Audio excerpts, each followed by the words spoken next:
Students, तो आज का हमारा लेक्चर जो है वो है method for determining the order of reaction. कौन से मेथड जो है जिससे हम पता लगा सकते हैं कि ऑर्डर ऑफ रिएक्शन कोई पर्टिकुलर रिएक्शन का क्या है। तो उसमें बहुत सारी मेथड्स दी गई हैं, तो हम एक एक करके सारी मेथड्स को पढ़ेंगे। तो सबसे पहली मेथड जो है वो इंटीग्रेशन मेथड है, जो हर बार हम इक्वेशन डिराइव करने के लिए इस्तेमाल करते हैं। The most obvious method that can be used in the substitution of a concentration and the time data into integration equation for the different order of reaction, जो हम करते आ रहे हैं इंटीग्रेट करके। The reaction is monitored by noting the concentration of the reactant A and the product A minus x after regular time interval T. The experimental values of a and a minus x and t are then substituted into integrated equation for the first, second and third order reaction. The rate equation which yield a constant value of k correspond to the correct order of reaction. इसमें हम क्या करते हैं, कोई एक reaction लेते हैं, उसमें हम इनिशियल कॉन्सेंट्रेशन बदलते रहते हैं और देखते हैं कि टाइम जाने पे उसमें क्या चेंजेस आ रहा है। वो अलग अलग इंटरवल पे देखते जाएंगे कि इतने टाइम पे इतना हुआ, इतने टाइम पे इतना हुआ, इतने टाइम पे इतना हुआ। वो सारी जो वैल्यूज़ और डेटा जो हमको मिलेगा उसको हम हर एक ऑर्डर के अंदर रखेंगे। फर्स्ट के अंदर रखेंगे, सेकंड के अंदर रखेंगे, थर्ड के अंदर देखेंगे, तीनों में रख के देखेंगे और देखेंगे कि कौन सी इक्वेशन में रखने पर उसकी जो वैल्यूज़ है वो कांस्टेंट आती है के की। जिसके अंदर वैल्यूज़ के की कांस्टेंट आएगी हम बोलेंगे कि ये जो है इस ऑर्डर का रिएक्शन। अगर मान लो कि इसकी वैल्यू को जो है हम फर्स्ट ऑर्डर में रख रहे हैं और फर्स्ट ऑर्डर में उसकी वैल्यू जो है कांस्टेंट नहीं आ रही, बदलती जा रही है ना, के कांस्टेंट नहीं आ रहा है, तो हम बोलेंगे भाई ये फर्स्ट ऑर्डर में काम नहीं कर रहा। फिर हम सेकंड ऑर्डर में रखेंगे, सेकंड ऑर्डर में नहीं आ रहा तो हम थर्ड ऑर्डर में देखेंगे कि इसकी वैल्यू कांस्टेंट आती नहीं। तो किसी ना किसी एक ऑर्डर के अंदर जो है इक्वेशन के अंदर जब इसकी वैल्यूज़ हम पुट करेंगे डिफरेंट टाइम इंटरवल पे, तो हम देखेंगे कि के की वैल्यू किसी ना किसी ऑर्डर ऑफ रिएक्शन के अंदर कांस्टेंट आएगी और हम बोलेंगे कि इसका जो ऑर्डर ऑफ रिएक्शन है ये हिट एंड ट्रायल जैसा मेथड है। मतलब कि इसमें नहीं हुआ तो दूसरे में ट्राई करें, इसमें नहीं हुआ तो तीसरे में करें। तो ऐसे ऐसे करके कहीं ना कहीं एक जो है के अंदर सेट हो जाएगा और के की वैल्यू उसकी पर्टिकुलर कंडीशंस में कांस्टेंट आएगी। तो हम बोलेंगे कि ये जो है फर्स्ट, सेकंड या थर्ड ऑर्डर ऑफ रिएक्शन है, जिसमें भी उसकी वैल्यू जो है के की कांस्टेंट आती रहे।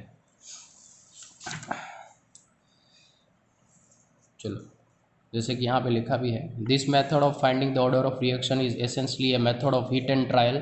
हिट एंड ट्रायल मेथड किसको बोलते हैं कि ट्राई करते रहो, कहीं ना कहीं जो है वो मैच हो ही जाएगा। मतलब नहीं हुआ तो दूसरे किसी में ट्राई करो, फिर भी नहीं हुआ तो और कहीं ट्राई करो, तो इसको हम बोलते हैं heat and trial. but was the first to be employed. It is still used widely to find the order of simple reaction. Simple reactions के लिए जो है अभी भी यूज़ किया जाता है, कॉम्प्लेक्स रिएक्शन के लिए जो है ये बहुत ही डिफ़िकल्ट हो जाता है। फिर दूसरा मेथड है ऑसवाल्ड्स आइसोलेशन मेथड। इसमें क्या करते हैं, the sum reaction involves large number of reactant. In order to determine the order of such reaction, a method was developed by Oswald is known as Oswald's isolation method. अब क्या होता है कि ऐसे सारे रिएक्शन होते हैं जिसके अंदर जो रिएक्टेंट नंबर ऑफ रिएक्टेंट होते हैं वो बहुत सारे होते हैं, तो उसका ऑर्डर ऑफ रिएक्शन इस्तेमाल करने के लिए ओसवाल्ड ने एक मेथड जो है बनाई। उस मेथड का नाम दिया है ओसवाल्ड आइसोलेशन मेथड। आइसोलेशन का मतलब होता है कि अकेला कर देना, अलग कर देना दूसरों से, उसको हम बोलते हैं isolation.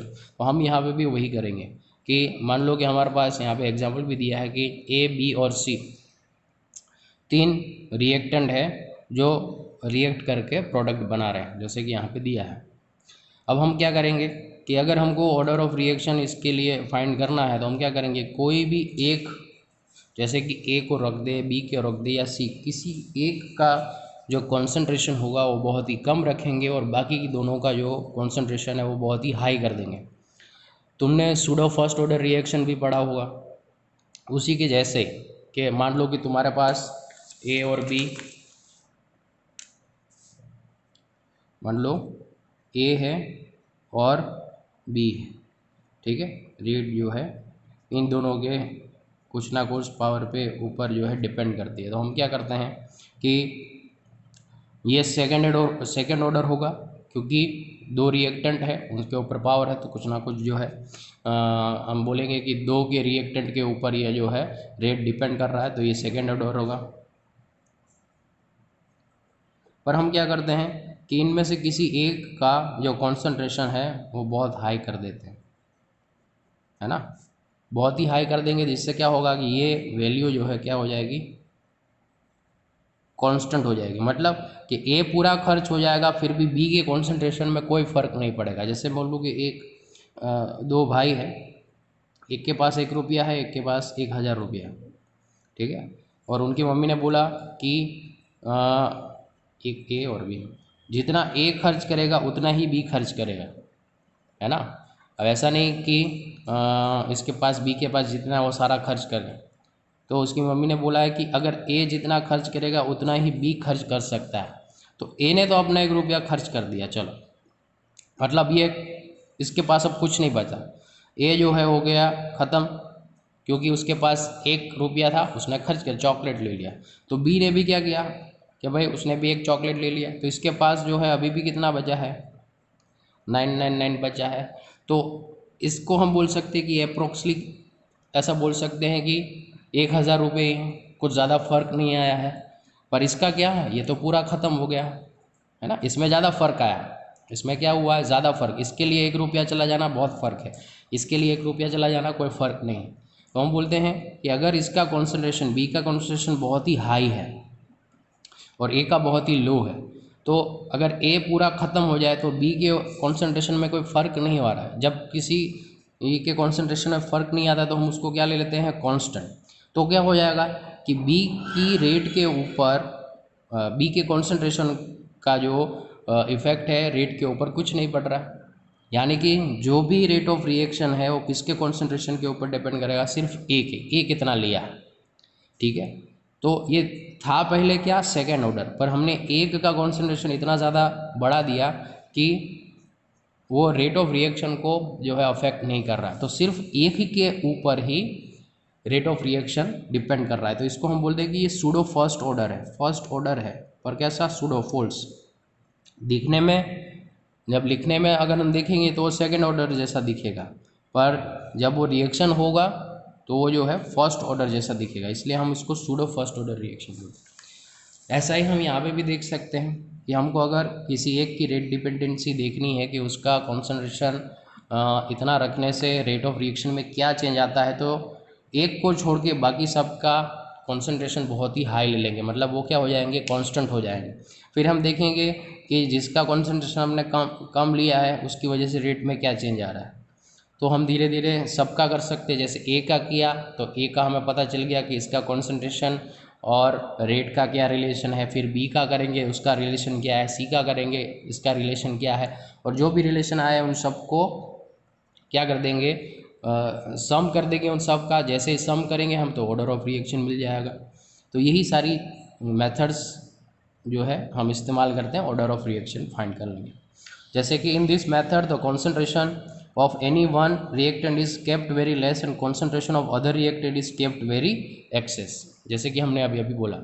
So during the reaction concentration of one reactant will change and the other concentration remains constant due to large excess, जैसे कि अभी हमने तुमको एग्जांपल दिया वैसे ही।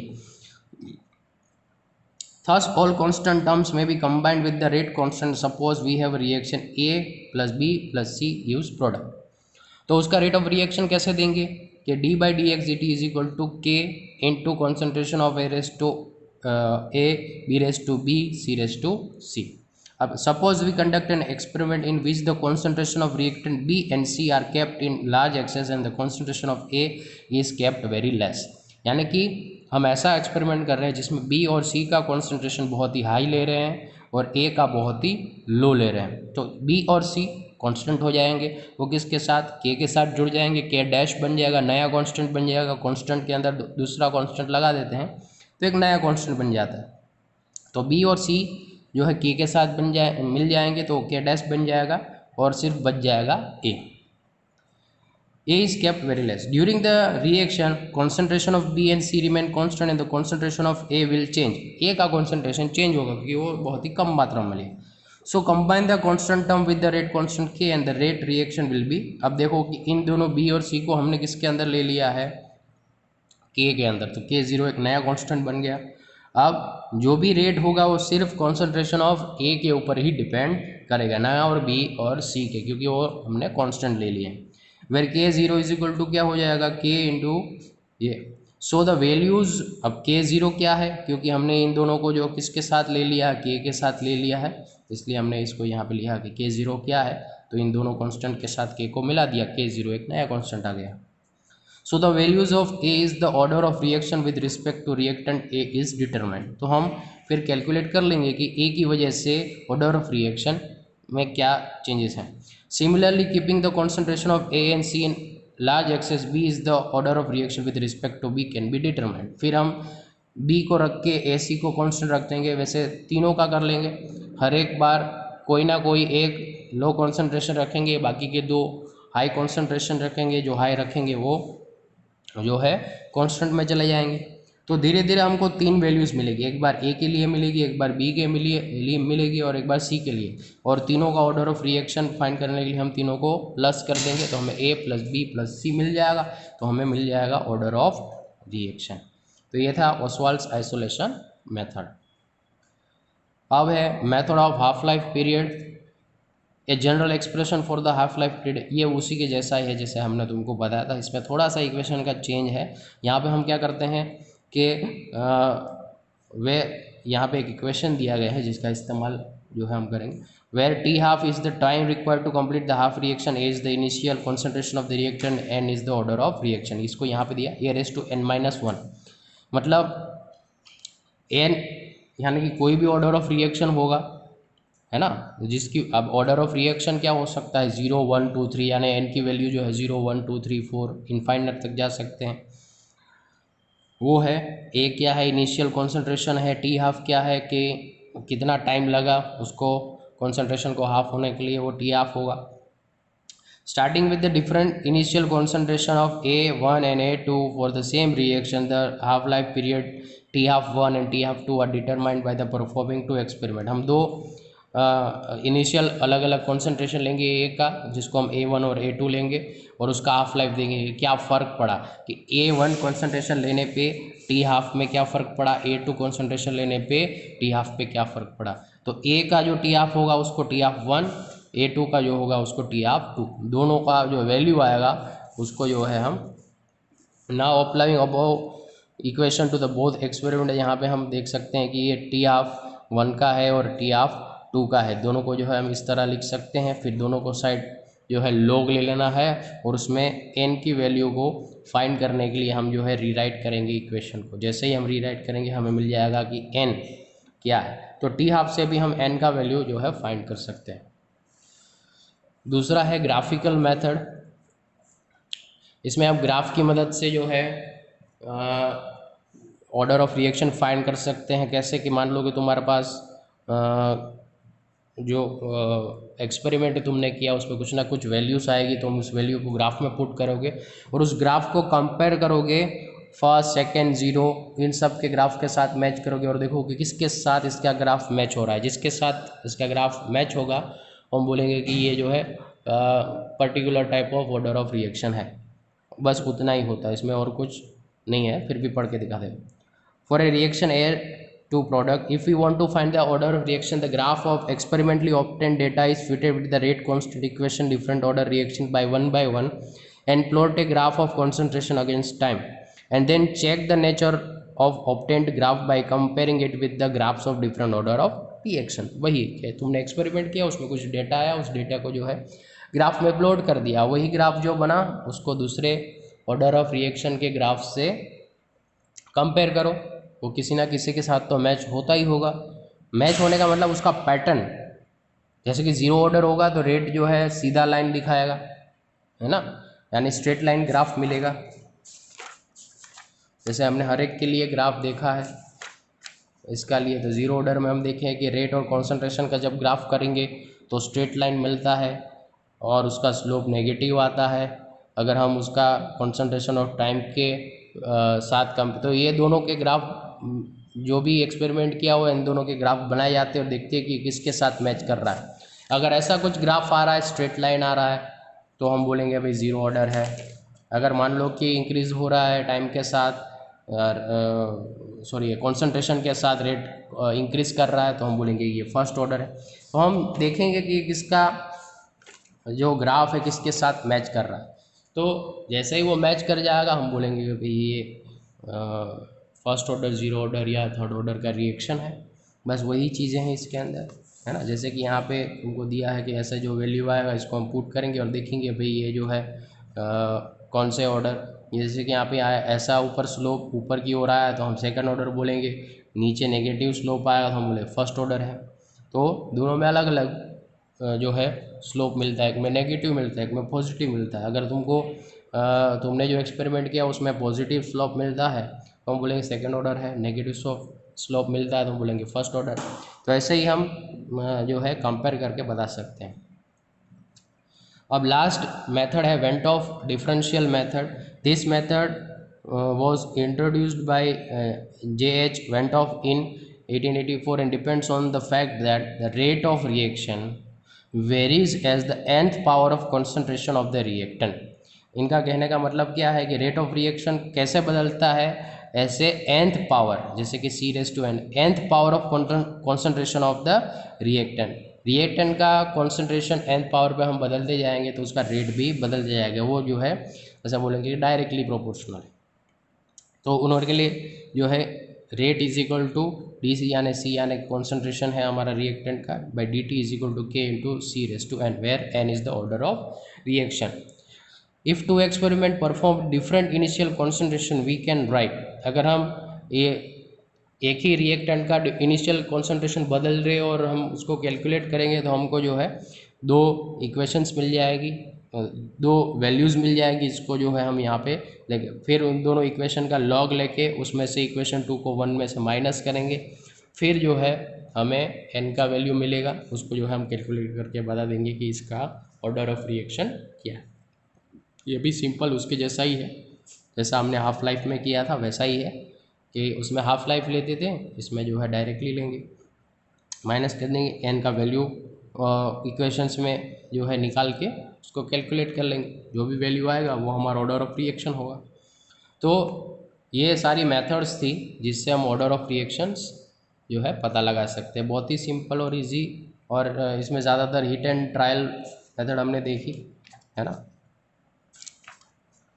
इंटीग्रेशन मेथड जो है हिट एंड ट्रायल मेथड है, ग्राफिकल मेथड जो है हिट एंड ट्रायल है ना। ये भी हिट एंड ट्रायल मेथड ही बोला जाएगा, क्योंकि इसमें भी हम क्या करते हैं कि अगर इसके साथ मैच नहीं हुआ तो दूसरे के साथ मैच करेंगे, दूसरे के साथ नहीं हुआ तो तीसरे के साथ मैच करेंगे, तो ये भी एक टाइप का हिट एंड ट्रायल ही बोला जाएगा। ठीक है, तो आज का लेक्चर जो है हम यहीं पे रखते हैं। बाकी का जो एनर्जी ऑफ एक्टिवेशन है हम नेक्स्ट लेक्चर के अंदर उसको डील करेंगे, क्योंकि उसके साथ हमको आर्नियस इक्वेशन भी देखना है, तो उसको जो है नेक्स्ट लेक्चर के अंदर डील करेंगे। फिलहाल के लिए बस इतना है। Thank you.